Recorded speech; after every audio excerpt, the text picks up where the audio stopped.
చేయటానికి వర్షం లేదు. బైబిల్లో రాయబడింది కదా, అతడు మరలా ప్రార్థన చేయగా ఆకాశం వర్షమిచ్చెను, భూమి తన ఫలమిచ్చు. అరిచే అంత మేఘం దేశానికి వర్షం తీసుకుని వచ్చి మనం ఒక్కోళ్ళు ఇంతెంతున్నాము. ఎంత తీసుకురావాలా? వర్షం అంటే అర్థం ఏంటి? లైఫ్, జీవం వేరే వారికి.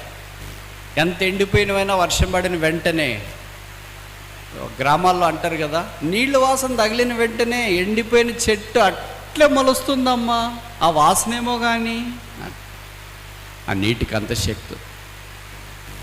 మనం అలాంటి మేఘాలకు ఉండాలని దేవుడు మనల్ని కోరుతూ ఉన్నాడు. ఇప్పటిదాకా మనం కొన్ని విషయాలు చూస్తున్నాం. మొదటిది ఏంటి?